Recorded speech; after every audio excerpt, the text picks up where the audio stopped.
Muchas gracias.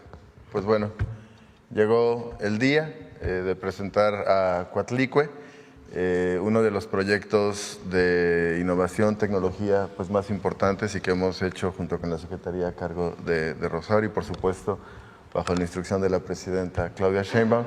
Coatlicue, la supercomputadora pública mexicana que forma parte, como decíamos, de el plan México. Siguiente, por favor. Si me permite, Presidenta, explico muy rápido qué es una supercomputadora porque yo creo que ayuda a dimensionar la importancia. Muchas gracias. Bueno, una supercomputadora es una computadora hecha de miles de procesadores. Un procesador es lo que compone a una computadora normal, como la que tenemos en nuestras casas o en nuestros trabajos o en la escuela, que trabajan al mismo tiempo. Esta es la parte quizá más importante. Son miles de computadoras que al mismo tiempo están trabajando en la solución de un mismo problema.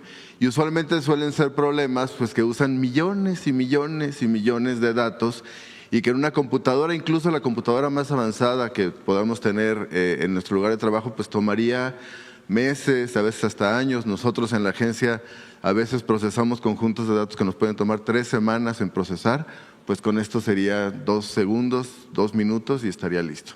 ¿Y cómo se compone? Uno de los componentes, además de los CPUs, que son lo que normalmente tienen las computadoras en nuestras casas, tienen GPUs. ¿Qué son los GPUs?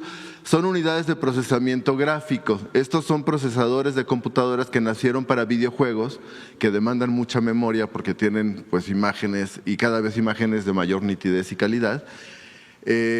Los GPUs, además, uno de los usos clave es que están ni mandados a ser para procesar temas de algoritmos de inteligencia artificial. Entonces, todo lo que ustedes ven en temas de inteligencia artificial, sean imágenes o sean textos, los procesadores que usan para poder resolver estos algoritmos son los GPUs.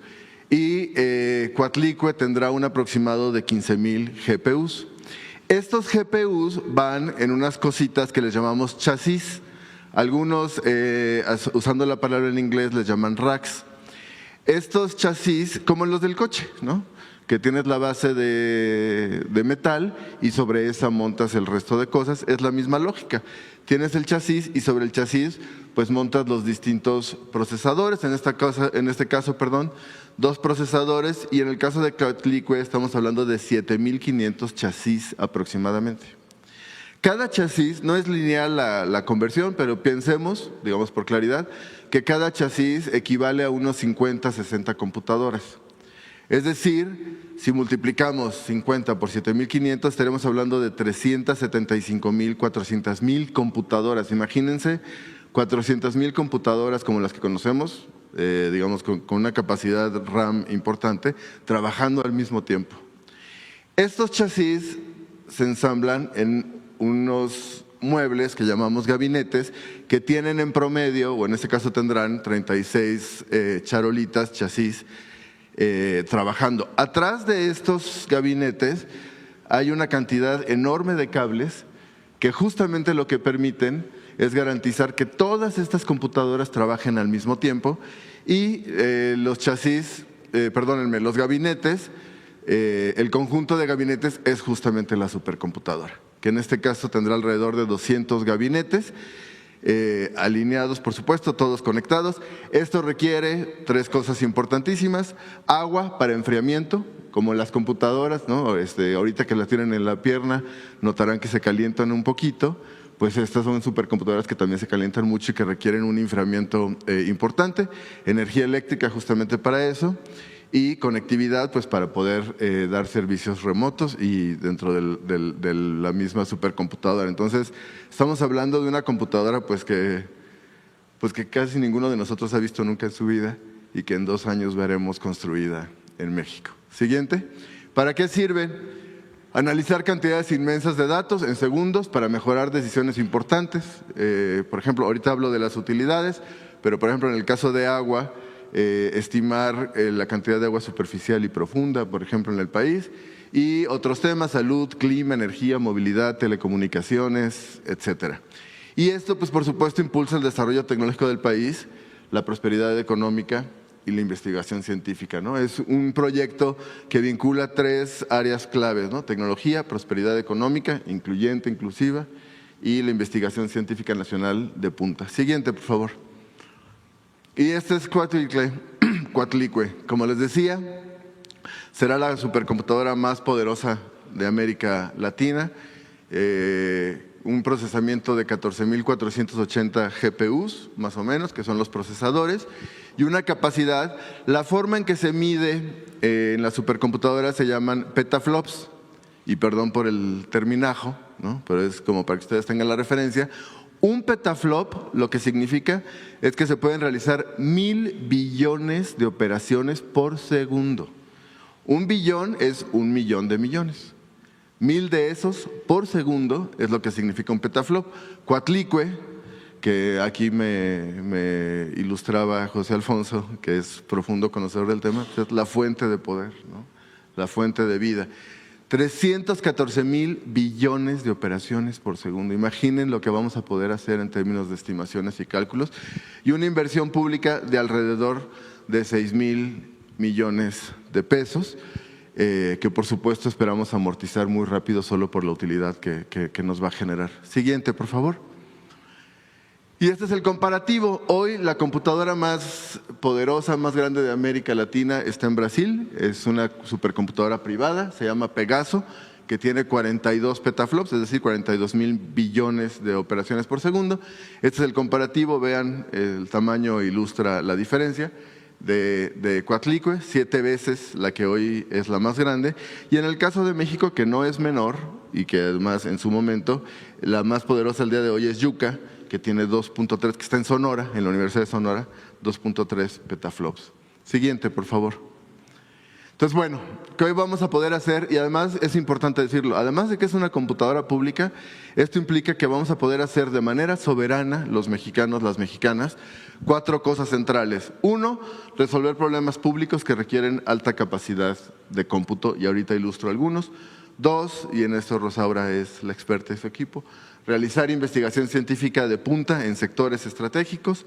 3, ofrecer capacidad de cómputo para apoyar proyectos emprendedores. Por ejemplo, si hay una iniciativa, como le llaman, un startup, que requiere mucho cómputo para su proyecto de negocio, de emprendimiento, pues poder reservar un poquito de esta capacidad para ello, que de otra forma no podrían acceder. Y 4, dar servicios de cálculo masivo a la iniciativa privada y así también pues generar un modelo autosustentable financieramente, ¿no? Siguiente, por favor. Entonces, con la supercomputadora podremos fortalecer desde lo público la capacidad nacional en áreas de alto impacto tecnológico y económico. Siguiente. Algunos usos públicos, no es una lista exhaustiva, predicciones climatológicas, lo hablábamos la semana pasada, que requieren un procesamiento enorme de datos, imágenes, indicadores de manera simultánea y que se puede prever no solo la ocurrencia, sino también el impacto de los fenómenos. Planeación de siembras para mejorar cosechas, y esto en términos de la soberanía alimentaria es importantísimo. Por ejemplo, este es uno de los usos más importantes que hace India de su supercomputadora.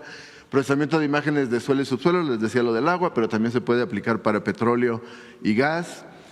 Planificación de consumo de energía y procesamiento de grandes volúmenes de datos, por ejemplo, aduanas, facturas, etcétera, que previenen, pues, por supuesto, actos de corrupción y de evasión fiscal y que generan pues, beneficios públicos muy, muy obvios. Y en salud tiene también un chorro de aplicativos. Siguiente, por favor. Entonces, bueno, la supercomputadora más poderosa de la región será pública, es importante, y un modelo de gestión que además implica la colaboración entre instituciones gubernamentales y educativas. El Politécnico, que nos acompaña su director, muchísimas gracias. Infotec, que es el área de tecnología del gobierno federal y parte de la Agencia de Transformación Digital. Y, por ejemplo, el IPCIT, que es el Instituto Potosino de Investigación Científica y Tecnológica, que es uno de los centros de investigación de la Secretaría de Ciencia, Humanidades, Tecnología e Innovación, pues más importantes y más dirigidos al tema de cómputo o cómputo avanzado. Siguiente, por favor. Pues la supercomputadora será operada, además, es importantísimo decirlo, por mexicanas y mexicanos. México tiene una capacidad técnica en sus ingenieros, en sus ingenieras, en sus científicos, científicas enorme, y que tendrán, por supuesto, una formación específica sobre cómputo avanzado, pero que serán quienes operen, científicos, científicas, investigadores, por supuesto, estudiantes, que forme parte de un programa de formación de cómputo, supercómputo, y emprendedores. Siguiente. La ubicación la definiremos en enero de manera colegiada, porque hay varios criterios que considerar. Capacidad hídrica, aunque allá hay modelos de reciclamiento de agua para enfriamiento, acceso a energía, que sí es importantísimo, sismicidad y conectividad, y el tiempo de construcción será 24 meses, pero como anunciamos la semana pasada, pues no nos vamos a quedar esperando 24 meses para empezar a resolver problemas. Se crea, desde la semana pasada que se firmó el convenio con el Centro de Supercómputo de Barcelona, el Centro Mexicano de Supercómputo en Barcelona, que además, como decíamos la semana pasada, han estado en este centro más de 1000 investigadores e investigadoras mexicanas, y esa es una capacidad que tenemos, por supuesto, que aprovechar con la creación de Coatlicue. Siguiente. Y contaremos con el acompañamiento técnico, por lo pronto, de 2 países y centros de supercómputo hermanos. Uno, el Centro de Supercómputo de Barcelona, que lo anunciamos la semana pasada, y el otro, el Centro para el Desarrollo de Cómputo Avanzado, que es un centro público también en la India. Siguiente. Entonces, bueno, le dejo la palabra a Rosaura para que nos explique cómo Coatlicue se va a vincular con algo que ya existe, que es el clúster de supercómputo que está conformado por universidades y centros públicos. Muchas gracias. Con su permiso, Presidenta. Buenos días a todos y todas. Yo creo que lo más grandioso que tenemos que decir de este gran proyecto de la doctora Sheinbaum es que es el gobierno en quien encabeza este proceso de superación de lo que se ha venido haciendo por las universidades, por los institutos que antes eran centros CONACYT, ahora son centros CECITI, pero el paso que se da es un paso muy grande y sobre todo quiero destacar ese papel del gobierno coordinando todo este proceso. Ya decía Pepe, la computadora Coatlicue recibe su nombre y nos explicó muy bien José Alfonso, de esa idea de agua, de la energía total, pero también es el símbolo de poder creador y es la madre de dioses como Huitzilopochtli y Coyolxauhqui, la diosa más poderosa de la mitología mexica.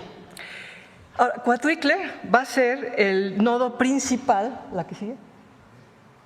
El nodo principal va a encabezar este nodo que hemos estado haciendo desde el lado de la academia. Está formado, ya vieron, por estas computadoras, por ejemplo, Yucca, que ya mencionaba Merino, de la Universidad de Sonora. Están ahí todas, no las leo, ustedes las pueden ver, pero ese es el clúster que actualmente tenemos, con el que estamos iniciando también ese trabajo, que decía encabezará Coatlicue. ¿La que sigue? Todas estas computadoras son supercomputadoras de un tamaño muchísimo más reducido que Coatlicue, evidentemente. Están conectadas actualmente ya en el país y vamos a fortalecerla para que operen conectados mediante enlaces de alta velocidad y tendrán rendimiento de cómputo por nodo en órdenes de petaflops, que ya explicaba Merino. Para dimensionar esto, decía él, un petaflops equivale a realizar 1000 billones de operaciones por segundo. Son un 1 seguido de 15 ceros. Esto es lo impresionante de la velocidad que va a tener esta computadoras. Están, les decía, unidas. Están en el norte, está CICESE, está en Baja California, está en la Ciudad de México, está el Politécnico, la UNAM, el CINVESTAB y el Politécnico, la UNAM y el CINVESTAB están en la Ciudad de México, también está la UAM.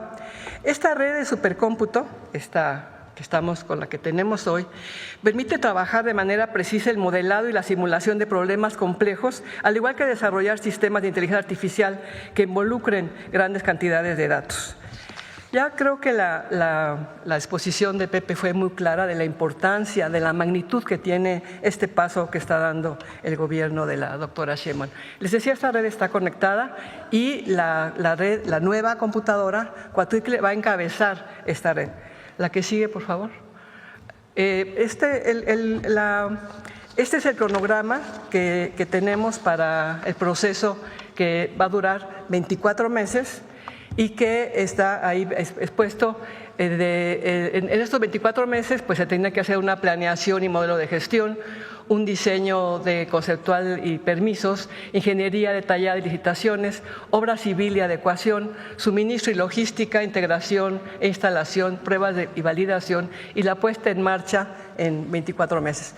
Esto es muy relevante. La doctora también nos ha indicado que se cree un consejo directivo que va a estar al pendiente. El nombre se discutirá, este consejo, pero estará encabezado por la Agencia de Transformación Digital y la CECITI para coordinar este trabajo, ya dijimos, asesorado por diferentes, formado por científicos, por personal del gobierno y también empresarios que estén en este grupo.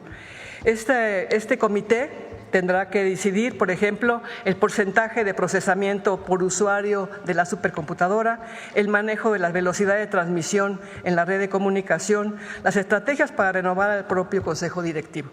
Creo, insisto, solamente en que esto es un gran paso no solo para la ciencia en México. Ya decía Pepe, como la producción científica a nivel mundial es de millones de artículos, de millones de datos que ya humanamente es imposible procesar. Una persona no puede, en salud o en medio ambiente o en predicción de posibles desastres naturales por efectos de fenómenos naturales, sola o un equipo. El nivel de datos que tenemos en el mundo es de esa magnitud.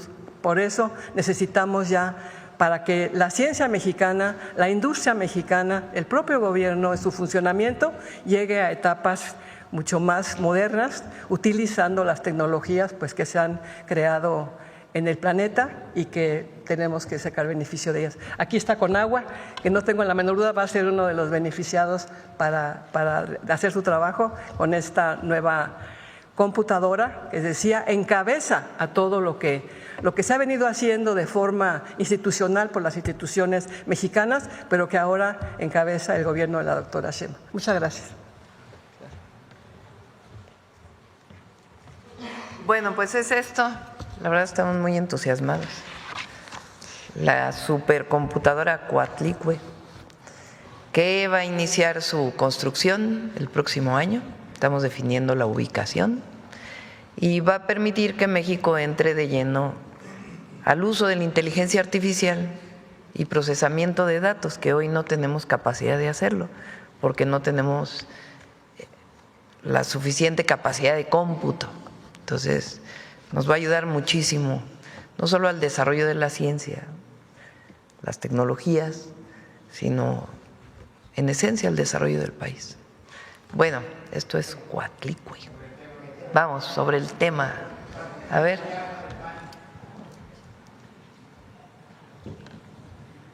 ¿Qué tal? Muy buenos días a todos y a todas. Juan Hernández de Diario Basta, Tabasco hoy, Campeche hoy y Quintana Roo hoy de Grupo Cantón.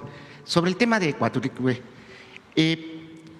hablando de todo digamos, toda esta tecnología, toda esta inversión que se va a realizar, ¿de cuánto estamos hablando de personas que van a ser empleadas, van a ser ocupadas, de cómo se va a conectar, digamos, todo México a través de este gran proyecto que van a echar a andar?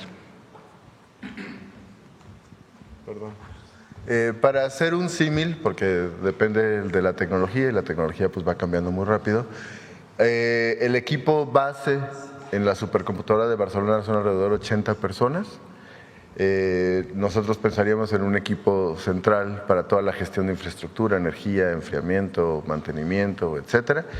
Y en todo caso es un equipo que se puede ir creciendo y reduciendo de manera flexible de acuerdo a los proyectos, por supuesto, ¿no? Pero como un equipo base, yo pensaría entre 80 a 100 personas, no más que eso, y los equipos ya especializados que van usando el supercómputo para problemas específicos, que ya serán parte, pues, seguramente de otras autoridades, o autoridades educativas, centros de investigación, etcétera, ¿no? Además de todo lo que nos han expuesto, ¿en qué otras disciplinas, ramas, en qué va a beneficiar este equipo, esta tecnología? Pues en todo, como dice la presidenta. Es que todo genera datos. Perdón, imagínense una computadora, la que ustedes usan. ¿Ahora la multiplicas por cuánto? 375,000. 375,000 computadoras como las que se usan normalmente, puestas juntas, procesando al mismo tiempo todos los datos. Entonces, hoy con la inteligencia artificial puede ser muy útil, por ejemplo, para predicción de clima. Nosotros tenemos muchísima información que la computadora que tiene el Meteorológico Nacional pues no tiene la capacidad para procesarla más que en días, meses incluso. Para los evasores fiscales también, porque imagínense la cantidad de información que tiene el SAT. Queremos, por ejemplo, cruzar la información del SAT con aduanas y ahora nos está costando mucho trabajo porque no tenemos la capacidad de cómputo para procesarla. Obviamente que todos los datos personales son resguardados, pero eso nos va a permitir incluso acelerar las aduanas. Hoy, por ejemplo, el papel que trae el SAT y el papel que trae aduanas no se cruzan, cada uno lo trae en papel y es físico. Entonces, para poder cruzar toda esa información de todos los importadores, todos los exportadores, entre el SAT, aduanas, de tal manera que todo sea automático, pues imagínense, incluso el Aeropuerto Internacional Felipe Ángeles puede ser un clúster de carga si tiene la capacidad de procesar esa información.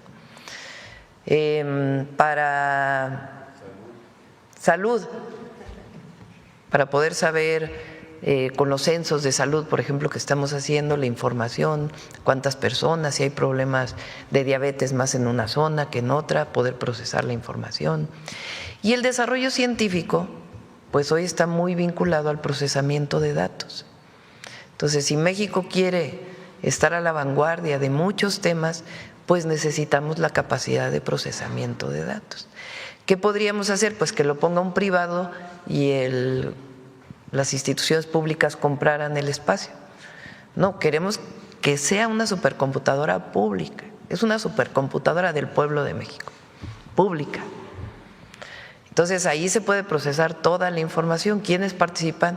Las instituciones de educación superior, el Infotec y pues todas las instituciones de gobierno estatal, municipal, federal que quieran participar, los científicos. Y además, si un privado quiere usar la supercomputadora, pues va a tener que comprar el procesamiento de datos de lo que sea, y eso permite pues generar algún ingreso para la supercomputadora. Pero es una capacidad de cómputo que no tiene ningún otro país de América Latina. Entonces nos colocaríamos en 2 años pues en un nivel de procesamiento de datos que además pues también trae inversiones públicas y privadas que puedan utilizar este procesamiento de datos, que de otra forma no se podría. Esto tiene que sumarse a lo que está ahora de supermoda, que son los centros de datos para almacenamiento de datos en muchos lugares. Pero es un paso muy importante para México. Muchas gracias, Presidenta. En un segundo tema, ¿se nos puede platicar sobre este encuentro que sostuvo con la Presidenta de Honduras, Xiomara Castro? ¿Qué fue lo que se abordó? ¿Cómo fue el clima ahí de conversación? ¿Cuáles eran las preocupaciones que manifestó la mandataria hondureña? ¿Qué más hablaron ahí? Bueno, primero agradecerle además porque vino, entre otras cosas, a agradecer pues el apoyo que le ha dado México durante su gobierno. Recuerden que ahí está el programa Sembrando Vida, ahora va a venir una segunda etapa, Jóvenes Construyendo el Futuro, que fue en una visión de cooperación para el desarrollo. La mejor forma de evitar que haya migración pues es invirtiendo y apoyando a las personas en sus lugares de origen. Convenios que se firmaron con Pemex, con Comisión Federal de Electricidad. Entonces vino a agradecer y además pues agradecemos por el agradecimiento. Ellos tienen elección el domingo, hay elección en Honduras el domingo. Entonces le interesaba mucho a ella pues hacernos saber que pues es muy importante que se respete la voluntad popular del pueblo hondureño, que no haya ningún injerencismo, intervencionismo de nadie, que sea el pueblo de Honduras quien lo decida. Un teléfono que por ahí que sigue sonando. Que se respete la voluntad popular. Nos vino a compartir pues su preocupación porque no pudiera ser así. Y yo espero que así sea, que se respete siempre la voluntad de todos los pueblos. Y pues trabajo hacia adelante, ella le quedan 4 meses más o menos de gobierno y quiere cerrar pues estos programas para que Honduras pueda seguir manteniendo esta relación que ha mantenido con México. Es un buen gobierno, fíjense, ella disminuyó la pobreza extrema y disminuyó la pobreza con programas similares a los nuestros, también aumentando salario mínimo, con muchas obras de infraestructura social. Entonces, ha sido, desde mi punto de vista, un buen gobierno y siempre respetamos a todos los pueblos y gobiernos de América Latina, particularmente pues un gobierno progresista como el que hoy gobierna Honduras. 2 últimos temas más, Presidenta.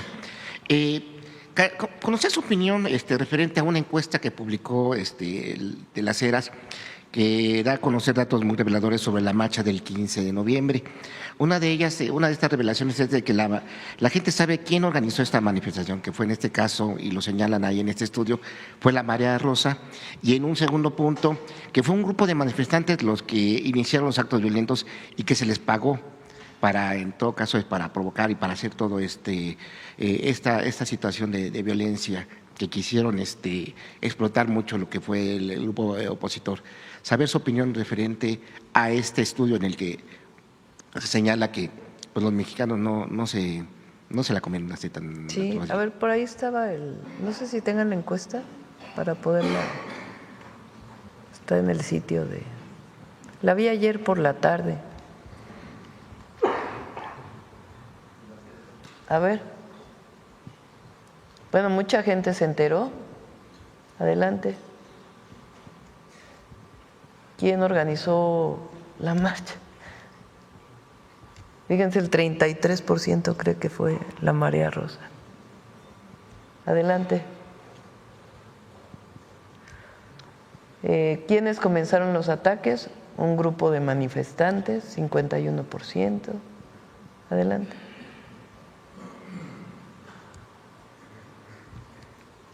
¿Cree que fue pagado para provocar? Ya con eso. Eso es lo que piensa la gente. ¿Qué impresión le da este estudio? Quieren manejar la retórica de que aquí en México se les censura, o sea, es lo que están repitiendo constantemente la oposición. Hay censura, es un Estado totalitario, es realmente, o sea, les duele que esté avanzando México. A ver, lo pongo así, porque también hay algunos que ahora dicen que nosotros inventamos. ¿Quién fue a esa manifestación? O sea, ¿qué caras reconocidas fueron a la manifestación? No las voy a poner aquí para el análisis de ustedes y de quienes nos escuchan y de la gente que nos ve y nos escucha. ¿Quién fue? ¿Qué dirigentes políticos fueron a esa manifestación? ¿Cómo se dan los golpes? Que lo presenté yo aquí en una mañanera. ¿Por quiénes? Que no eran jóvenes.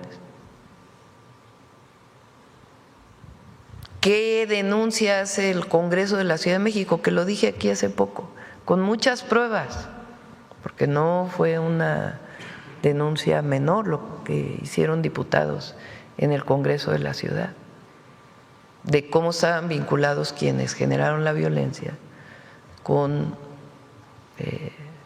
alcaldes de la ciudad. de qué partidos son. Es nada más sumar esto más esto más esto más esto más esto.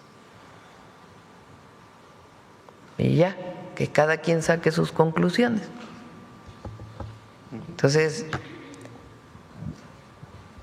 fue un grupo distinto al de otras veces, de otros que se han manifestado con violencia. No eran jóvenes los que generaron esta violencia. Y tampoco fue una marcha caracterizada por jóvenes, que fue lo que quisieron plantear, que era la generación Z y todo esto, sino que fue principalmente de adultos que están en contra del gobierno. Y está bien que haya manifestaciones. Somos un país libre y además respetamos la libertad de manifestación, la libertad de reunión, como en ningún otro país se respeta. Solamente vean las actuaciones de la policía de muchas ciudades del mundo. Entonces nosotros respetamos. Lo que no estamos de acuerdo es con la violencia. Entonces, si va sumando cómo fue que se generó, quién asusó, quién estuvo promoviendo. Aquí presentamos también unos días antes cómo fue que se fue construyendo en las redes sociales la convocatoria a esa manifestación. ¿Y por qué es relevante? Leí hoy, me lo pasaron en el resumen, que un panista promovido por el PAN va a ir a Washington a denunciar al gobierno de México. Fíjense, ¿qué mexicano? A ver, vamos a ponerlo así. ¿Qué mexicana o mexicano va a denunciar a otro país, a Washington en particular? Además, un invento de cómo se dieron las cosas en una manifestación. ¿Qué opinan ustedes de un dirigente, de un legislador, de un partido de oposición que casi no tiene ya apoyo popular en México y que se va al extranjero, a Estados Unidos, a Washington, a denunciar al gobierno mexicano? ¿Qué opinan ustedes?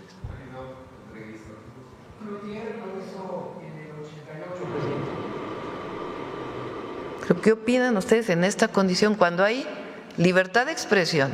Bueno, tienen prácticamente la opinión en todos los medios de comunicación. Tienen un canal donde tienen abierto el espacio. No tienen cerrados los medios, ¿o sí? Al revés, tienen más espacio en los medios que nosotros. Abusan de las concesiones. Y van a Washington a hacer una denuncia. Porque cuando hice yo la referencia el 20 de noviembre al injerencismo, a cómo quien llama a la injerencia extranjera en México no es nuevo, son los conservadores de siempre.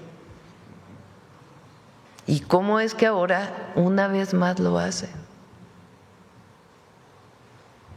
No es menor.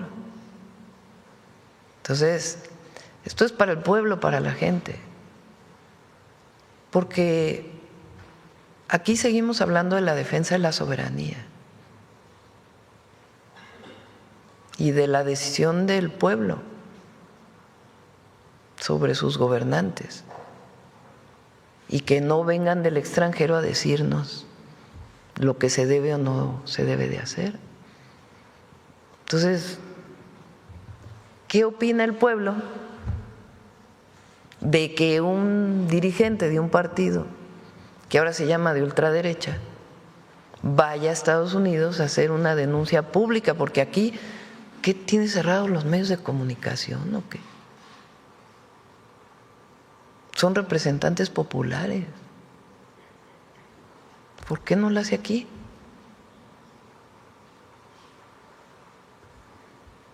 ¿Por qué se va a Estados Unidos? Es para la gente, porque hay que recordar siempre, ahora sí que quién es quién. En la política, y quiénes son los que demandan la intervención extranjera. Entonces, eso no. Los mexicanos decidimos, está el artículo 39 y 40 constitucional. Y es la defensa de la soberanía. Y segundo, que se siga investigando, y ya pedí, cómo fue la violencia en el 15N, porque tiene que salir todo. Entonces ya el Congreso de la Ciudad de México hizo una parte. Se tiene que investigar quiénes promovieron esa violencia.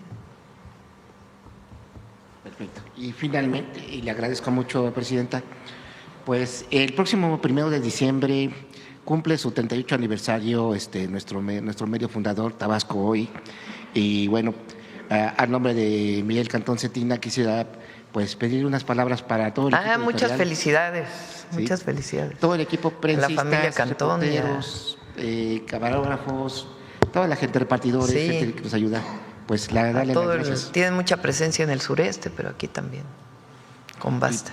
Pues muchas gracias y gracias. Adelante. A ver, acá, por acá y luego vamos acá. Buenos días, Presidenta. Arturo Pavón, de Efecto Colateral. Sobre la supercomputadora Coatlicue, preguntar, vaya, es inmensa la información que puede tener. ¿De qué manera se va a respaldar? ¿Hay un respaldo? ¿Hay posibilidad de respaldar?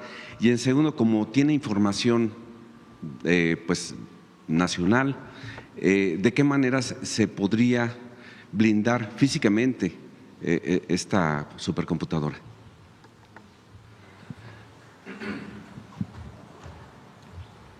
Por supuesto, un proyecto de esta magnitud incluye la implementación de mecanismos de ciberseguridad importantes, en los cuales además México, por supuesto, tiene la capacidad con ingenieras e ingenieros. Ahora, una supercomputadora no es… aprovecho la pregunta para explicar quizá la diferencia entre un centro de datos y una supercomputadora, ¿no? En el caso de la supercomputadora, como ya decía la Presidenta, pues son miles y miles, en este caso casi 400,000 computadoras trabajando simultáneamente en el mismo problema. Es un problema de cómputo, ¿no? Realmente una supercomputadora no está pensada, aunque puede, para resolver problemas de almacenamiento. En todo caso, el almacenamiento puede estar en un centro de datos, que es un sistema en el que de manera modular tú puedes usar un cachito para almacenar, otro cachito para hacer cómputo, en fin, está como más fragmentado, no es una computadora que vincule a miles de computadoras para hacer estimaciones simultáneas, ¿no? La información estará resguardada en donde depende, digamos, del proyecto, pero quién es el dueño sustantivo, ¿no? Si es Conagua, por ejemplo, imaginemos, ¿no? Y Conagua tiene un centro de datos, pues ahí está la información y simplemente se hace una conexión para poder hacer los cálculos, ¿no? Si es Semarnat, si es FE, si es Pemex. El gobierno federal tiene un centro de datos importante en Aguascalientes, que también está a cargo de Infotec. En fin, esto más que almacenamiento lo que ofrece son servicios de cómputo. Físicamente, la seguridad, ¿ya se tiene contemplado la intervención de tal vez Guardia Nacional, Marina, Ejército? Pues es una instalación de seguridad nacional, pero pues un paso a la vez, ¿no? Definiremos en enero la ubicación y por supuesto tendrá todos los protocolos de seguridad como amerita un proyecto de este calibre. Muchas gracias. Como segunda pregunta, pues ahora resulta que el operador político de la excandidata prianista Xóchitl Gálvez allá en Tamaulipas, pues es Rogelio García Moreno, ahora es el presidente de los agricultores allá y fue el que encabezó los bloqueos allá en Matamoros, en Tamaulipas generalmente. Y bueno, él dice que es apartidista, pero pues ya salió el peine de que pues están detrás de las concesiones del agua, como usted también lo mencionó ayer. Eso contrasta muchísimo con un evento que tuvo lugar ayer en Puebla. Se hizo la entrega de más de 5,600 apoyos, no económicos, sino en especie, o sea, se dieron pie de crías, se dieron maquinaria, pollos, ¿sí? Vaya, todo para que la gente, los campesinos reales que sí están marcados por el sol y la labranza, ellos pudieran ya iniciar bien su desarrollo como microempresarios en sus hortalizas, en sus tierras. Entonces, ¿cuál sería su opinión acerca de este contraste?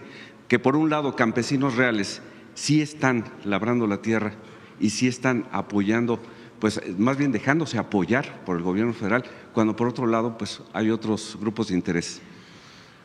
¿Por qué nosotros enviamos la iniciativa de la Ley de Aguas Nacionales? O sea, ¿qué nos motiva? Y por eso lo importante de la explicación de qué contiene esta ley. Lo voy a volver a decir. En 1992 cambió la administración del agua. Se crea la Comisión Nacional del Agua, desaparece prácticamente la Secretaría de Recursos Hidráulicos. Y la visión era que el agua, como otras cosas, es una mercancía, que debe haber un mercado para el agua. Nada más que la Constitución dice que el agua es de la nación. Claramente desde la Constitución del 17. Una de las grandes virtudes de la Constitución del 17, además de reconocer los derechos sociales, fue reconocer los recursos naturales como propiedad de la nación. El petróleo en México es propiedad de la nación. En otros países, en Estados Unidos, por ejemplo, el petróleo, si lo tienes en el subsuelo en tu casa, es tuyo. Aquí no. Aquí de la visión de todos los insurgentes es, y además había muchas presiones de empresas extranjeras, es que los recursos, el petróleo, el agua, son de la nación. Ahora, el agua en particular se puede concesionar. ¿Quién la concesiona?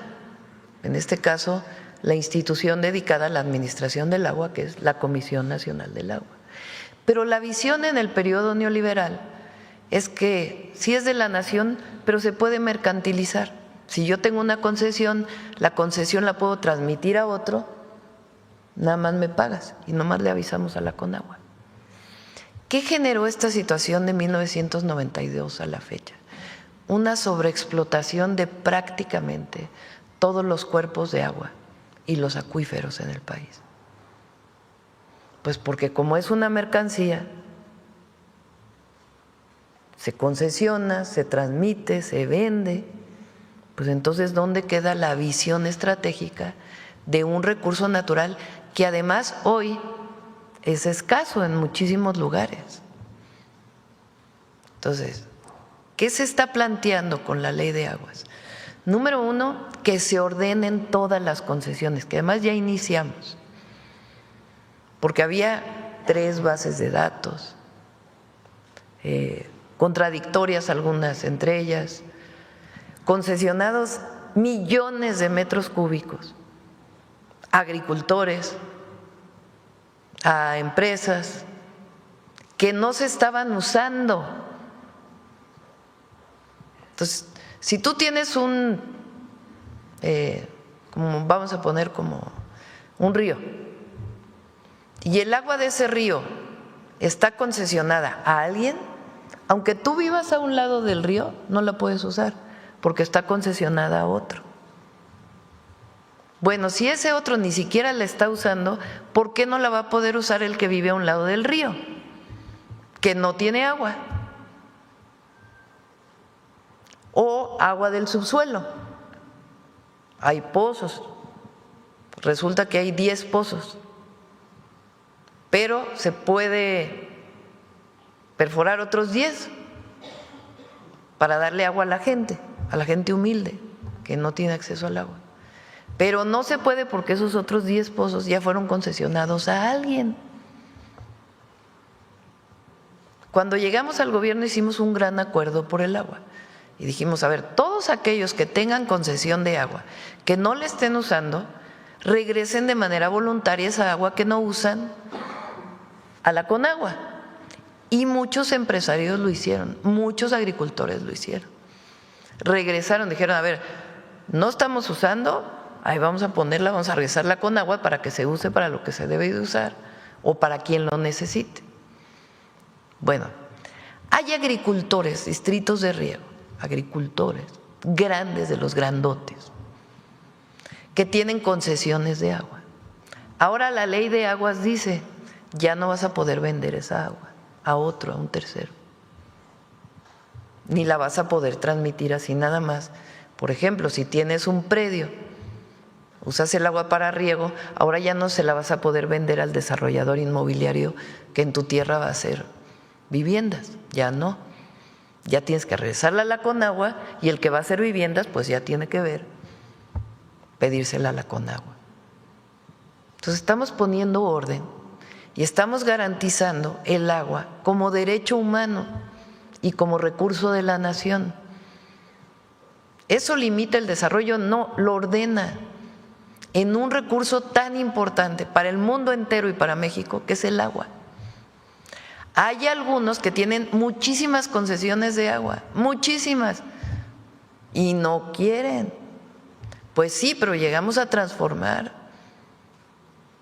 a que esos privilegios que les dieron durante mucho tiempo de agua que no usan o agua que sobreexplotan, pues ya no. Y que ahí donde no hay agua pueda haber agua. Además de todo lo que estamos haciendo, ayudándoles a los agricultores, incluso a los medianos y a distritos de riego, para que hagan más eficiente el consumo de agua. Les estamos dando recursos para tecnificar, para que sea más eficiente, más productivos y puedan regresar agua. Ah, pues no quieren regresar agua. Ayer lo decía, hay distritos que tienen concesionada agua para riego. Como es para riego, para producción de alimentos, la ley dice que no deben pagar, porque es para la producción de alimentos. No pagan por el uso de esa agua, de esa concesión. Bueno, resulta que no la usan y la venden a los municipios. Y entonces los ves en sus carrazos, camionetotas, a los agricultores de algunos distritos de riego, porque ganan al año 300 millones de pesos por venderle agua a un municipio. Pues eso no puede ser. Entonces, claro, hay algunos que se manifiestan ahora que quieren seguir manteniendo ese privilegio. Pues no por el bien de la gente, porque nosotros llegamos a transformar la vida pública para todas y todos los mexicanos y en particular para el que menos tiene. Entonces, por eso es muy importante que pase la ley de aguas. Que a lo mejor tenía un error, tenía otro error, bueno, adelante, pues que se modifique todo aquello que… Ahora están queriendo decir que un ejidatario no va a poder cederle, si tiene un pozo en su parcela, esa agua a sus hijos. ¡Falso! Claro que se puede hacer, pero lo que ya no, pues ese acaparamiento que además se dio. Es más, lo vamos a mostrar aquí en una mañanera. Cómo durante la época de Calderón se dieron un montón de concesiones. Le voy a pedir ahí a Efraín que lo traiga. ¿Y quiénes estaban al frente de la Conagua en los estados que ahora se están manifestando?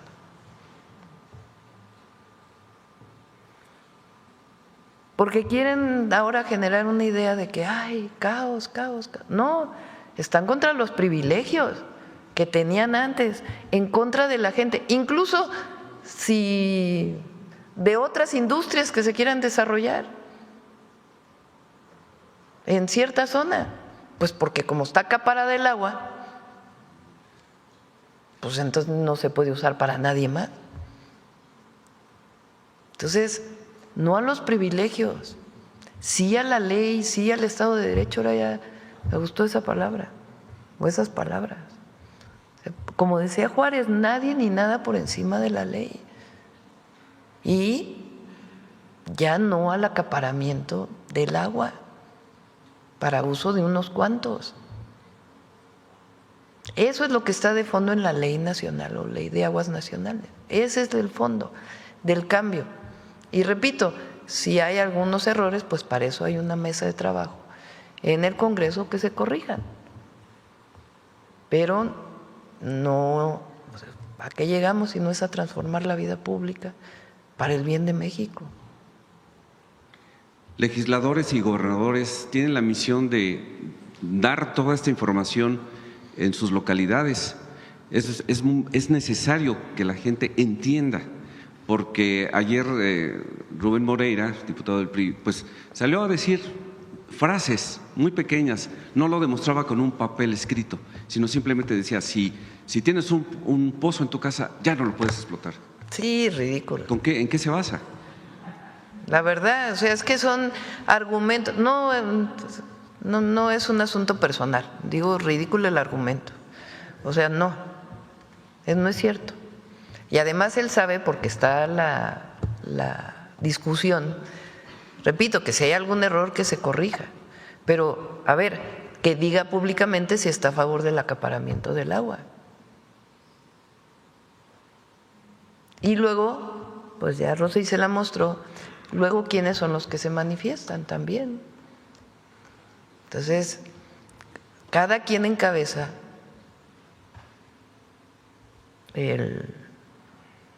la lucha que quiere encabezar.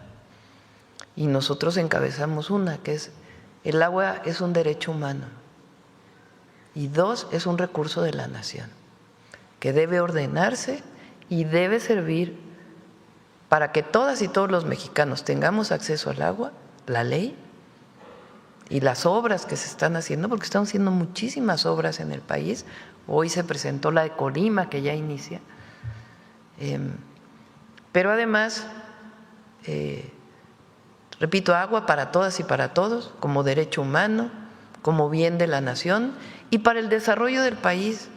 No es que no queramos que haya productores agrícolas de riego, al contrario, queremos que haya más distritos de riego en el país para producir más alimentos. Queremos también que haya desarrollo, que haya inversiones. Si hay inversiones que usan mucha agua, pues que mejor se vayan a Veracruz, a Campeche, al sur-sureste, donde hay más agua. Y que se distribuya adecuadamente para que no tengan unos muchísimo, que además ni la usan, y otros no tengan nada. Pues esa es la lucha que nosotros encabezamos, la defensa de la nación y del derecho humano, de los derechos humanos. Muchas gracias.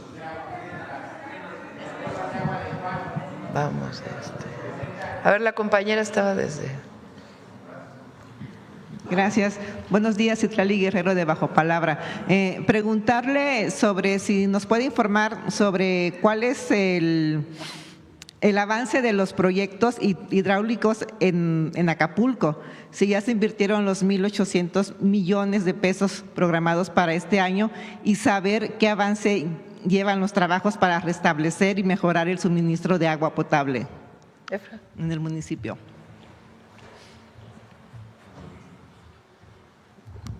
Sí, buenos días. Hay una gran inversión en el proyecto que hemos denominado Acapulco se transforma contigo. En ese marco se están realizando o se realizó todo el desasolve de los canales pluviales, que es un problema histórico en Acapulco, que además nos permitió que en esta temporada de lluvias pues no se tuvieron afectaciones como inundaciones. Se están llevando a cabo el desasolve, que tiene un gran avance, prácticamente ya se tienen tramos terminados, del río de la Sabana, del arroyo Colacho, del arroyo San Agustín.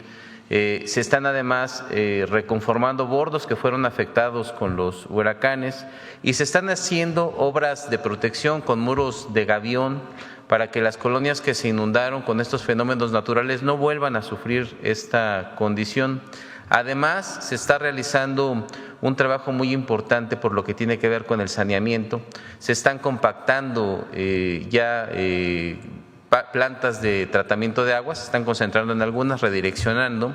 Ahí hemos iniciado ya las obras en la planta Renacimiento, en la planta de Miramar. Además están construyendo colectores que van a evitar, van a captar las aguas negras para evitar que se contamine la bahía. Y se está haciendo un trabajo muy importante para conectar, una interconexión para la zona poniente de Acapulco. Hay alrededor de 8,000 familias que recibían agua únicamente por tandeo. Con esta obra que ya inició, vamos a poder suministrar agua vía red y además se va a beneficiar a otro tanto de la población porque va a mejorar la cantidad de agua que están teniendo. Estamos hablando de alrededor de 65,000 habitantes de Acapulco que van a haber mejorado el suministro. Y otra obra muy importante es la que tiene que ver con la adaptación al cambio climático, cuando sucedieron los fenómenos meteorológicos, que además ocurrió uno y al siguiente año ocurrió John. Se afectaron las principales fuentes de abastecimiento porque están en un nivel bajo y lo que estamos haciendo es generar infraestructura sobreelevada para que puedan resistir a cualquier fenómeno meteorológico. También estas obras, en 2 casos ya se encuentran en licitación, en 2 casos, que es la obra de toma del acueducto Papagayo, ya estamos haciendo la obra de toma. Entonces hay un gran avance. En este momento no traigo el avance presupuestal, pero prácticamente ya todos los proyectos se encuentran en ejecución y va a haber un cambio radical en cuanto al suministro de agua, en cuanto al saneamiento, en cuanto a obras de protección para la población, para prevenir inundaciones y también para adaptarnos a las condiciones del cambio climático. Pero, ¿cuándo se verán esos resultados, pues, de que ya los acapulqueños van a tener el acceso al agua? O sea, que ya tengan agua, porque sí han anunciado estas obras desde inicio de años y entiendo que se están haciendo estos proyectos, pero ¿cuándo ya los acapulqueños van a ver como los beneficios, ¿no?, y los resultados de estos proyectos para que ya la gente tenga, pues, agua? Bueno, en cuanto a las obras de protección y colectores, el beneficio ya es palpable. En cuanto a la sobreelevación de los pozos, son obras que van a tardan un poco de tiempo, alrededor este año y el siguiente, a mediados del siguiente año estarán listas, y también las obras de agua potable. O sea, el cambio radical que usted menciona se va a ver como en 6 meses, 5 meses. Se verá antes de que concluya el año 2026 en su totalidad, pero ya se empiezan a sentir beneficios, sobre todo de protección, de desasolves y de colectores. Con mucho gusto te compartimos la información detallada de cada uno de los proyectos. Muchas gracias. Gracias.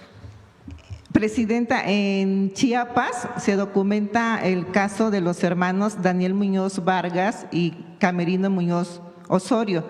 Es de una familia de Guerrero, detenidos antes de los hechos por lo que se les acusa y presentados por las fiscalías como responsables de la quema de vehículos. La evidencia ante la Comisión Estatal de Derechos Humanos muestra adulteración de datos, tortura y manipulación de pruebas por parte del Ministerio Público y de la Secretaría de Seguridad Estatal. ¿Qué acciones tomará su gobierno ante este tipo de prácticas, pues, que contradicen su postura y su discurso de justicia y debida investigación? ¿Y cómo va a garantizar que la nueva política de seguridad no repita los viejos esquemas de fabricar culpables para justificar los resultados? Bueno, fue un caso, dices, en Chiapas. Chiapas, no, de 2 hermanos de Dices Guerrero. Que la Comisión Estatal de Derechos Humanos ya hizo su recomendación. Ya, sí. Bueno, pues hay que darle seguimiento a la recomendación. Porque están acusados de un delito antes de que se viera el delito, entonces es como Pues totalmente… Sí, y que si hay una recomendación, pues tiene que ser reconocida por el gobierno estatal. Las comisiones de derechos humanos tienen esa responsabilidad y tienen, pues, abierto para que cualquier persona que sepa que hubo una violación de derechos humanos por parte de la autoridad pueda presentar su queja y se traduce en una resolución de la comisión que hace su investigación, y ahí los gobiernos estatales o federal pues tienen que asumir esa recomendación. Gracias. Ya por último, Presidenta, bueno, ya está como por terminar el año Y le quería preguntar sobre los avances del plan de justicia de los pueblos afromexicanos. Usted hace algunos meses dijo que lo iba a presentar aquí, ¿no? Es preguntarle cuáles son esos avances y si tiene considerado que así como este año le dedicó a la mujer indígena, el próximo año se lo pueda dedicar a la mujer afromexicana. El plan de justicia de la zona Musga, de la región Amuzga, es el que está más avanzado. El de la región afromexicana, que es justo en la costa entre Oaxaca y Guerrero, principalmente Guerrero, Coajinicuilapa y toda esta zona, estos municipios, está avanzando. Ahí todavía estamos trabajando. Donde más es ahí en la región Amuzga, que ya se ha avanzado en infraestructura de salud, otras acciones, créditos para las mujeres artesanas. Entonces sí, lo presentamos aquí cómo va el avance. El año que entra lo vamos a dedicar a Margarita Maza. Son 200 años de su nacimiento. Margarita Maza, pues se le conoce por haber sido esposa de Juárez, nada más. Pero ya vamos a hablar aquí de su vida y los sacrificios de ella y de su familia en pues todo el periodo de Reforma. Entonces lo vamos a dedicar a ella el próximo año, a Margarita Maza. ¿En algún año tiene pensado? Sí, pues ya veremos lo de mujeres afromexicanas. Gracias. Sí, a ver aquí la compañera. Buenos días, Presidenta. Ilia Cruz de La Hoguera. Sobre lo que comentaba hace un momento de la Ley Nacional de Aguas, decía que hay acaparamiento de algunas personas. ¿Podrían darnos a conocer quiénes son estos grandes productores que acaparan? Sí, y concesiones que se dieron en su momento. Sí, lo vamos a dar a conocer. Sobre este tema también, Presidenta, ayer también se dio a conocer que la Secretaría de Gobernación, en esta reunión que tuvo con los productores y transportistas, pues no llegó a un acuerdo, o no hubo un acuerdo ayer, se levantaron de la mesa. ¿A qué se debió eso, Presidenta? Pues ya lo voy a informar la secretaria. Cuando hay demandas legítimas se atienden. Hay una mesa y se busca encontrar una salida. Obviamente, pues que esté en el marco de los recursos disponibles. No se puede prometer pues lo que no se es posible entregar. Nosotros acostumbramos a hacer compromisos, no promesas. Entonces, cuando nos comprometemos con algo, pues hay que cumplirlo. Entonces hay que ser muy responsable qué se puede y qué no se puede.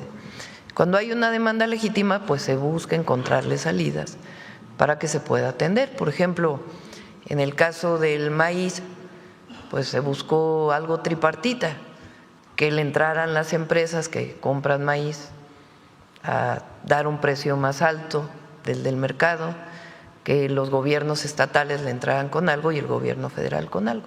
Y ahí se logró un acuerdo para algunos productores de maíz, que va avanzando en otros estados de la República. ¿Por qué es esto? Pues porque el precio del maíz este año y el próximo está muy bajo. Ya lo hemos explicado en otras ocasiones. El precio del maíz por el tratado se fija en Estados Unidos, en la Bolsa de Chicago. Entonces, y además un maíz distinto. Allá pues, principalmente maíz amarillo, mucho de ello transgénico, y acá pues es maíz blanco, criollo, nativo, híbrido en algunos casos, pero es híbrido nacional, semillas mejoradas del maíz originario de México. Entonces, es algo que tenemos que seguir trabajando, evidentemente, pues para que se diferencie el precio del maíz amarillo del maíz blanco, porque maíz amarillo hay mucho más en el mundo que el maíz blanco, que el principal productor de maíz blanco es México y es para autoconsumo. Entonces, como el precio del maíz está muy bajo, pues entonces se está buscando apoyar a los productores y se busca pues dado que no hay suficiente recurso en el gobierno federal, repito, el próximo año son 1 billón de pesos a programas de bienestar, a dedicarlo directo a la gente. Además de construcción de hospitales, centros de salud, contratación de médicos, escuelas preparatorias, universidades, todo lo que significa, pues, para lo que fuimos electos, para continuar con la transformación. Pues cuando hay una demanda de este tipo, buscamos la manera de encontrarle una salida y que ellos estén de acuerdo. Cuando no tiene que ver con un asunto político para generar algún problema nada más por generarlo, o cuando hay un tema que es la defensa de algún privilegio, pues entonces de todas maneras se les abre la mesa para platicar, pero pues hay cosas que no se pueden resolver. Entonces ya la secretaria de Gobernación y el secretario de Agricultura van a estar informando.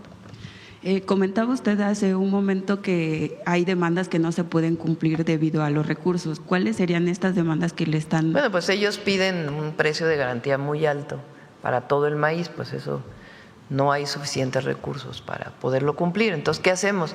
Buscamos a ver quién es el comprador, que una parte el comprador lo dé más recursos, que hasta ahora hay muchas empresas que han participado en este proceso, otro sea el gobierno, otro que sean los gobiernos estatales. Se busca disminuir, por ejemplo, los precios de transporte, evitar que haya intermediarios, que haya la compra directa del grano, porque a veces el intermediario lo compra a precios muy bajos. Entonces se buscan acuerdos directos entre el productor y el comprador, que en muchos productos se han logrado, para evitar pues el intermediarismo que genera pues todavía un precio más bajo para el productor y que no impacta en el precio al consumidor. Entonces se busca siempre la manera de apoyar y sobre todo pues a los pequeños productores. Sobre eso, ayer la SADER emitió un comunicado diciendo que habían logrado un acuerdo justamente con los productores de maíz de Campeche. ¿Este acuerdo también tiene la posibilidad de extenderse a otros estados? Es muy parecido al que se hizo en el Bajío. O sea, es un acuerdo en donde hay una parte del gobierno del estado, otra parte de las empresas que compran el maíz para hacer harina principalmente, y de nosotros, del gobierno federal. Entonces buscan acuerdos que ayuden sobre todo al pequeño productor. Pero digamos, otros estados también serán beneficiarios, por ejemplo, productores como Guerrero, esa mesa Morelos. De trabajo está abierta todo el tiempo, con todos los estados. Por eso yo ayer dije, ¿para qué toman una carretera si está abierta la mesa de diálogo? Nosotros también nos manifestamos muchas veces. Te manifestabas porque ni siquiera cuando había una solicitud particular, nos manifestamos para transformar el país de fondo y de raíz, pero cuando acompañamos demandas particulares, ni mesas de diálogo había. Aquí está la mesa de diálogo abierta, se está buscando alternativas y de todas maneras, pues, toman una carretera, y es donde yo digo, pues, ¿qué los mueve a tomar una carretera si están en una mesa de trabajo donde se están buscando alternativas? En el tema de seguridad que demandan los transportistas, ¿ahí ya han logrado un avance? Ayer puse la gráfica de cómo disminuyó el robo en carreteras. Tenemos que seguir avanzando, no es cero, es cierto, no es cero, pero hemos avanzado y estamos avanzando más. Hay un programa especial de la Guardia Nacional donde la Guardia se reúne con transportistas. Es relevante, fíjense, que de los transportistas, cerca de 9 asociaciones sacaron comunicados diciendo que ellos no eran quienes estaban cerrando y que había mesas de diálogo y que se va avanzando y quieren que se avance más, pero que hay mesas de trabajo. ¿Para qué sirven las mesas de trabajo en seguridad? Bueno, pues ellos denuncian, los robos están aquí, están acá, están en este otro lado. ¿Qué hacemos nosotros aparte de la vigilancia de la Guardia Nacional? Por ejemplo, en la México-Querétaro, en la México-Puebla, se abrieron a lo largo de los años brechas que van directo a la carretera o caminos que van directo a la carretera porque se rompió el flex beam o se movió la… Flex beam son estas, bueno, así se le dice en inglés, perdón el anglicismo. Las barreras estas de contención que están pintadas de negro con blanco. O hay otro tipo de barreras de concreto que movieron. Entonces, quien asalta, pues se mete por estos lugares, asalta y se regresa. Y ya después se van a otros lados. Entonces, lo que está haciendo es cerrando todos esos lugares que estaban abiertos para evitar y que la única entrada a las carreteras de cuota pues sea entrada y salida, punto, ningún otro lado. Entonces está trabajando en eso, nos informan, los asaltos están en este lugar, bueno, pues se trabaja para evitar que haya estos asaltos o la investigación para que haya las detenciones que tenga que haber. Entonces hay mesas de trabajo, 9 creo que son 9, que publicaron que estábamos trabajando y hay una asociación que dijo que no. Entonces, esa es la disminución del robo en carreteras y hay que seguir, porque hay otras que no se denuncian. Entonces, también está el 088, que es el teléfono de la Guardia, donde se denuncian y ahí en el Gabinete de Seguridad le damos seguimiento a las denuncias telefónicas, que luego no llegan a denuncias penales de robo de vehículo o de autotransporte principalmente. Gracias, Presidenta. En otro tema… la marcha de ayer de mujeres a favor de la erradicación de la violencia, pues fue pacífica, aunque no con la misma convocatoria que las pasadas. ¿Cuál es su opinión al respecto? Bueno, más bien ahí habría que preguntarle a las convocantes, ¿no? Yo creo que hay un reconocimiento de que hay un gobierno que está trabajando por las mujeres. Y como vimos ayer, es un tema en donde no hay diferencias. Trabajamos juntos con todos los gobiernos de los estados. Y nuestro compromiso es seguir trabajando para la erradicación de la violencia contra las mujeres. Y qué bueno que fue pacífica, que no hubo problemas. En otro tema, Presidenta, el viernes pasado se dio a conocer que se detuvo a 7 escoltas del alcalde asesinado de Uruapan, Michoacán, Carlos Manzo. ¿Qué información tiene, qué información le ha dado el gabinete acerca de esta detención? ¿Hay indicios de que ellos estuvieran involucrados en el homicidio? Tiene que contestarlo el Gabinete de Seguridad. Yo en estos casos prefiero que sea o la Fiscalía de Michoacán, que es quien hizo las detenciones, o directamente el Gabinete de Seguridad que está colaborando sobre el avance de casos tan relevantes como el de Carlos Manzo, alcalde de Uruapan. Sobre este mismo tema, Presidenta, ¿cuál es su opinión acerca de las declaraciones que emitió ayer el senador de Morena, Gerardo Fernández Noroña, acerca de la nueva alcaldesa y viuda de Carlos Manzo, que dice que le está ganando la ambición y que ha decidido tener una posición de ultraderecha fascista? Yo creo primero que en estos casos hay que hay que respetar primero, ¿no? O sea, la esposa del alcalde, hoy alcaldesa de Uruapan, pues no está pasando por un momento fácil, ¿no? Acaba de perder a su esposo. Entonces yo creo que en esa parte pues tiene que haber una sensibilidad para empezar. Ya si hay un asunto de debate político, bueno, pues ya es otro tema, ¿no? Pero yo creo que todo a su tiempo, todo a su debido tiempo, y hay que, pues en momentos, ser solidario, estés de acuerdo o no estés de acuerdo. Entonces, mi opinión. Ya para lo político, pues ya habrá otros momentos, ¿no?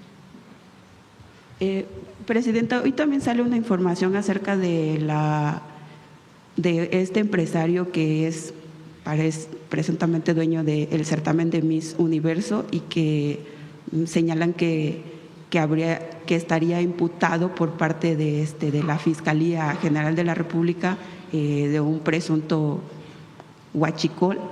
Y pues tendría que informar la Fiscalía, ¿no? Si hay una investigación a esta persona, pues tiene que informar la Fiscalía. Hoy sale en un medio, pero pues tiene que informarse, ¿no? Ahora, eso es independiente de la joven que ganó el concurso, porque lo quieren juntar, es distinto, ¿no? Porque entonces quieren quitarle mérito. Repito, más allá de que estemos de acuerdo con estos certámenes o no, pues, mérito a quien lo tiene en el certamen. Ahora, otra cosa muy distinta pues es este tema de esta persona, y ahí pues si hay una investigación, pues que se diga que hay una investigación y que se informe por parte de la Fiscalía. Y finalmente, Presidenta, en La Hoguera publicamos varios textos acerca de la movilidad en la Ciudad de México, pero en especial en el oriente de la ciudad. Hemos tenido como muchas demandas, hicimos un recorrido por toda esa zona del oriente y, bueno, usuarios del transporte público, del transporte privado, se quejan por las largas horas que pasan en el tráfico que se hace, principalmente sobre la autopista México-Puebla, debido a las obras del trolebús que no concluyen y que ya llevan 3 años haciéndose. La pregunta, Presidenta, es ¿cuándo se va a concluir? El trolebús ya está funcionando, ¿no? Creo que están haciendo 2 estaciones más, ¿no? O más bien se están haciendo 2 estaciones más, y está funcionando muy bien el trolebús.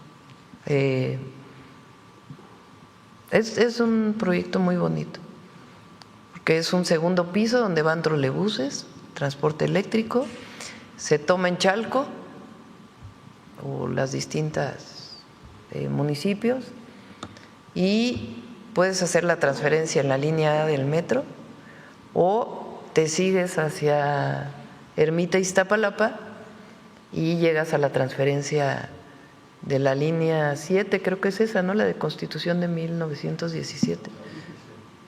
La línea 8, Constitución de 1917. Y de ahí te puedes mover en metro por toda la ciudad. Y ya tiene, o sea, te puedes seguir incluso en el trolebús hasta Mixcoac. Entonces, está funcionando, por lo que me han informado, muy, muy bien. Y bueno, ya el tema del tránsito sobre la Puebla y Zaragoza, ¿no? Que es, se tiene ahí que, y vamos a ayudarle a la jefe de gobierno a mejorar la línea A del metro. La línea A del metro va sobre Zaragoza. A todos los que me oyen desde otros estados, pues es que fui jefa de gobierno, por eso me la sé. La Zaragoza, calzada Zaragoza, que es por la que entras de la México-Puebla. La México-Puebla puedes irte hacia Ermita o puedes irte hacia Zaragoza. Y Zaragoza pues es una avenida que es así. ¿Por qué es así? Pues por los hundimientos diferenciales que hay en esa zona de la ciudad por la sobreexplotación del acuífero. Entonces, eso ha generado problemas en la línea A del metro. Entonces vamos a ayudar, y entonces va muy despacito la línea A. Entonces vamos a ayudar para poder enderezarla, poner una especie de puentecitos, digamos, que permitan que no tenga estos problemas de hundimientos la línea y que funcione mejor. También ahí Efraín está trabajando en un proyecto que esperamos licitar ya muy pronto, porque ahí se inunda mucho también en época de lluvias, entonces para que pues se disminuyan las inundaciones. ¿En el Puente de la Concordia? En el Puente de la Concordia. Una de las demandas que nos hacían ver ese día que hicimos los recorridos era que no solamente era que sí funciona el trolebús, sino más bien para el servicio que va sobre la autopista y el confinamiento que se está haciendo de ese espacio que detiene el tráfico y deja a muchas personas varadas durante al menos 40 minutos en un tramo de solamente 5 kilómetros. Entonces, por eso preguntaba cuándo se terminará. A Jesús Esteva que pueda informar. Es una obra que está haciendo el gobierno del Estado de México, pero bueno, vamos a pedirle a Jesús que pueda informar, Jesús Esteva. En esa parte de a la llegada, o sea, viniendo desde Chalco hacia la Ciudad de México, a la llegada del Puente de la Concordia, antes existía 2 carriles que eran laterales, que pasaban por la parte de abajo donde se dio ese lamentable episodio con la pipa, y ahora están clausurados. ¿Esos ya permanecerán ahí clausurados o se van a volver a abrir o solamente el tránsito va a quedar sobre? No llego mi información no llega hasta allá ahora, pero con gusto le pido a Jesús Esteva que pueda informarles a todos y en particular a ti, para saber si esos se van a quedar cerrados o no. Y otro punto sobre eso, para el momento en que informe ni modo. Y para el momento que informe el secretario, pasando la caseta también de Chalco, quizá usted lo vivió cuando fue a inaugurar la Universidad Rosario Castellanos. Sí, ahí se cerraron mucho los carriles. Porque pusieron una estación muy larga, además. Sí. ¿Se va a corregir eso? Sí, se va a corregir. De hecho, tiene un carril de rebase, se va a quitar ese carril de rebase del trolebús y le pedí ahora como parte del proyecto de la zona oriente del Estado de México que se corrija esa estación que la verdad no quedó muy bien. Nos lo ha pedido también la presidenta municipal de Chalco. Gracias, presidenta. Vamos, ¿quién más? A ver, la compañera.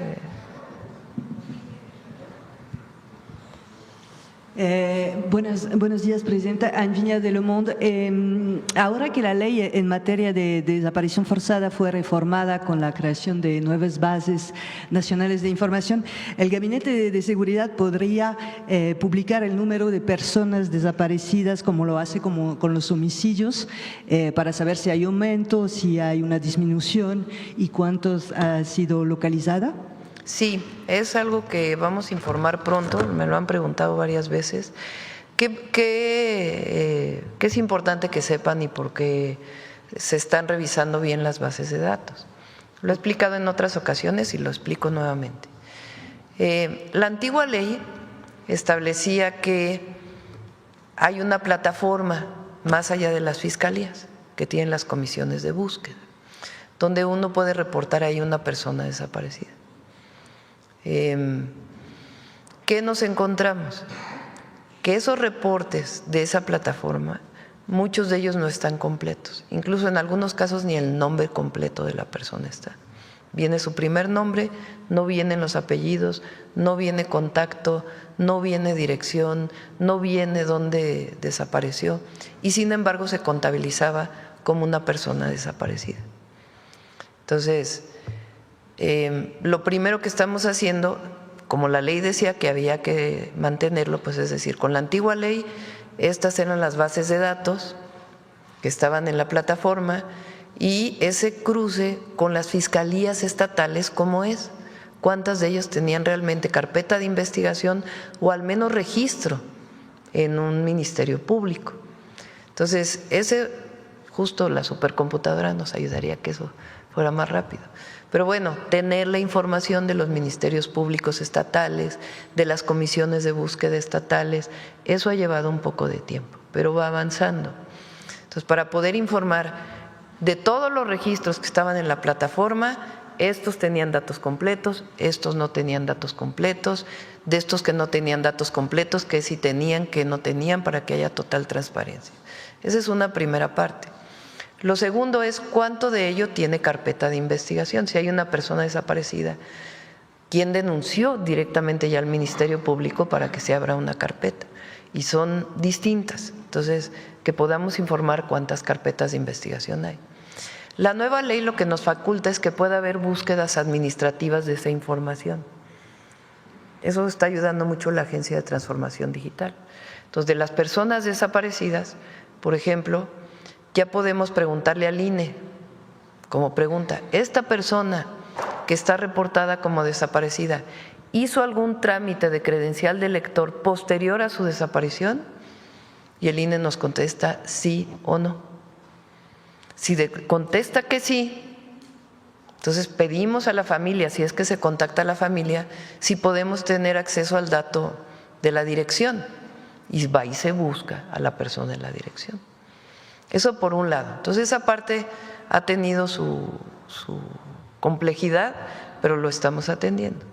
De los datos nuevos de personas desaparecidas, la nueva ley establece claramente que si son ciertos días es no localizada, si son otros días ya es desaparecido, y si es desaparecido tiene que haber carpeta de investigación. Entonces, toda esa parte es lo que nos ha llevado un poco de tiempo para poderlo presentar. Las fiscalías no reportan diario si hay casos de desaparecidos, y si lo reportan, pues tiene que haber un tiempo para que sea no localizada, que haya la alerta y que después ya se considere como persona desaparecida. Y de esas, ¿cuántas estarían vinculadas con algún asunto de la delincuencia organizada? Entonces, antes de que termine el año se va a dar la información, y no la hemos dado precisamente por eso, porque queremos ser muy claros en la información previa y la información actual de cuántas personas hay, además de todo el trabajo que se está haciendo para pues evitar que haya cooptación de jóvenes por parte de la delincuencia organizada. Sí, era la siguiente pregunta, porque la política social y educativa para que los jóvenes no ingresen al narcotráfico, como México lo está haciendo, es recomendado por organismos como la ONU, pero cuando los jóvenes son obligados a trabajar para la delincuencia organizada, como se sabe que ocurre con el reclutamiento forzado, ¿qué se pretende hacer ahí? Se sabe, por ejemplo, que las redes criminales usan las redes sociales como con falsas ofertas de trabajo, que buscan también estudiantes de algunas carreras técnicas. Entonces, ¿qué se pretende hacer sí, para ellos? Está el nuevo Sistema Nacional de Inteligencia e Investigación nos permite tener mucho más acceso a estas plataformas de cooptación, bajar las páginas, hablar incluso con las plataformas digitales. Se han bajado muchas, ¿no? Pasamos el dato de cuántas se han bajado, y además se está trabajando en el alertamiento, que tiene que ver también con las nuevas leyes. Por ejemplo, que en todos los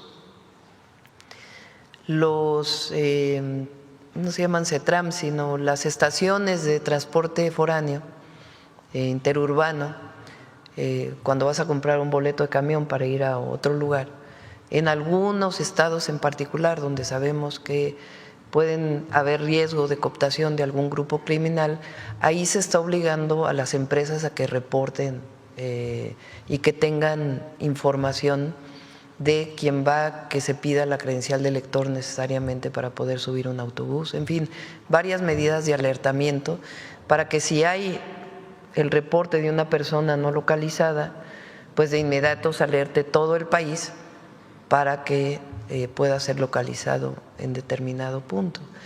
También la nueva ley nos permite que se pueda acceder a datos privados en caso de que un juez lo solicite. Entonces, y que esté conectado con esta plataforma de información. También está ya trabajando la Comisión de Telecomunicaciones, la nueva comisión, en nuevas reglas para que la compra de los chips de los teléfonos se tenga que dar la identificación, que ya está en la ley.